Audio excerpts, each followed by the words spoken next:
మీరు ఆయనతో చేసిన సినిమాలో మీకు అసలు ఇలాంటి సినిమా మళ్ళీ ఆయనతో చేయలేనేమో, ఇలాంటి మూవీ దొరకడం నా అదృష్టం అనిపించిన సినిమా ఏంటి? అంటే ప్రతిదీ మీకు చాలా నచ్చుతుంది, బట్ మీకు అనిపించింది ఏంటి? నేను చెప్పాను, నేను ఒక 4-5 సినిమాలు ఉన్నాయి. ఇప్పుడు హిట్లర్ ఎలాంటి క్యారెక్టర్ అన్నది, 5 చెల్లెళ్ళు, చాలా బాగుంటుంది ఆయన క్యారెక్టర్. ఆ సెంటిమెంటు తండ్రికి చిరణకు, అదే తండ్రికి హీరోకు పడదు. నేను తండ్రికి రైట్ హ్యాండ్గా ఉంటాను. ఒక క్యారెక్టర్ టైప్ కామెడీ కానే కాదండి ఆ క్యారెక్టర్, ఒక సెంటిమెంట్ క్యారెక్టర్ అది. చిరన్న సినిమాలో అంత మంచి క్యారెక్టర్ దొరకటం అంటే అది నాకు నా అదృష్టం అండి. అట్లనే స్నేహం కోసం మళ్ళా ఒక పక్క కోట శ్రీనివాసరావు గారు కాంబినేషను, మళ్ళీ ఒక పక్క చిరన్న మన విజయ్ కుమార్ గారి కాంబినేషన్. ఇంట్లో ఉండేది నేను, బయట ఉండేది. అది కూడా సూపర్ క్యారెక్టర్. అట్లనే ముఠామేస్త్రి బ్రహ్మాండమైన క్యారెక్టర్. అట్లా కొన్ని మంచి క్యారెక్టర్లుగా కూడా నేను అన్న సినిమాల్లో వేయటం అది నా అదృష్టం అనుకోండి. కానీ అన్న నేను ఆ 70 నాకు పలకబుద్ధి కావట్లేదు, ఎందుకంటే 45 కదా మా అన్నయ్య. అందుకని నేను ఆ పలకకుండా మా అన్నయ్య జన్మదిన శుభాకాంక్షలు, మా ఇష్టం అండి. మన ఎవర్ గ్రీన్ 26 అంతే. అసలు మిమ్మల్ని కాదనేది 26 నుంచి 40, సరేలే 45.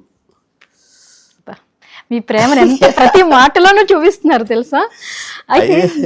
ఇది ఒరిజినల్ అండి, ఒరిజినల్.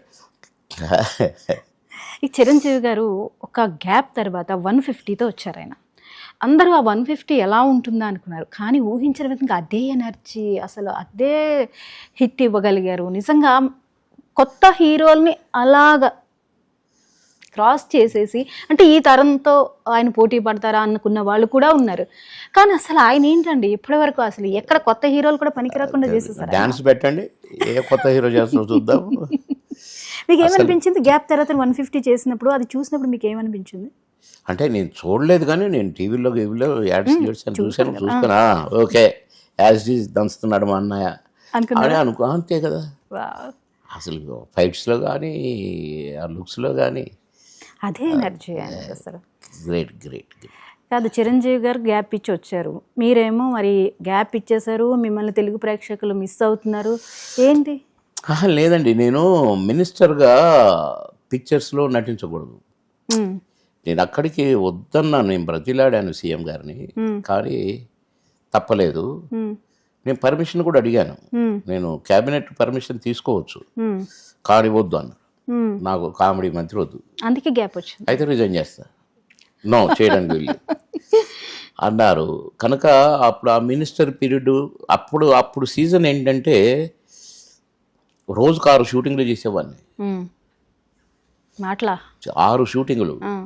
చిరన్న కూడా ది గ్రేట్. నాకు ఆయన అంటే ఎందుకంత గౌరవం అంటే, మా డేట్లు దొరకకపోతే ఏం అని బెదిరించవచ్చు మమ్మల్ని. అవును, ఆయనకు ఆ హక్కు ఉంది, ఆ ఇది ఉంది, అసలు కెపాసిటీ కూడా ఉంది.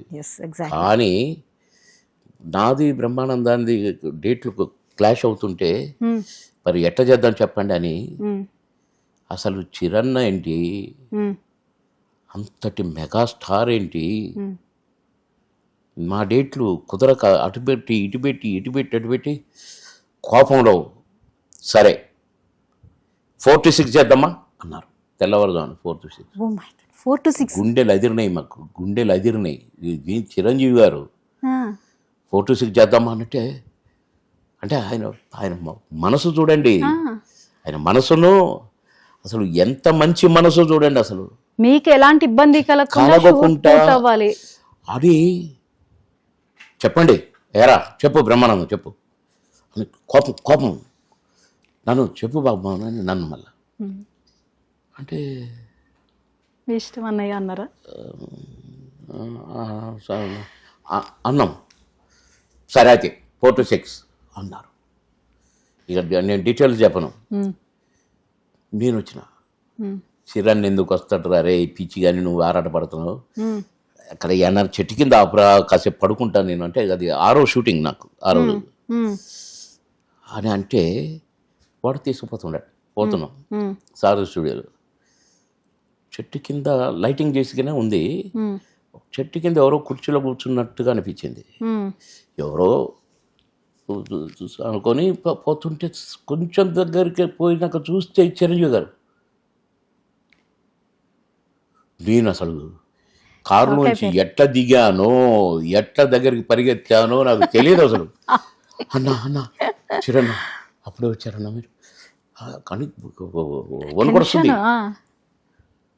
చిరంజీవి గారు ఏంటి మా కోసం మా మీద అంత దయ ఏంటి? నథింగ్ డూయింగ్ రమ్మనండి క్యాన్సిల్ అనొచ్చు, కానీ మా కోసం నా కోసం బ్రహ్మానందం కోసం అంటే ఆ ప్రేమ మనసు చూడండి. మనసు వెన్న అంటారు చూడండి, ఆ వెన్నే మా చిరన్న అని నన్ను ఇట్లా చూశాడు. ఏంటి షూటింగ్ నుంచా అన్నాడు. అవునన్నా.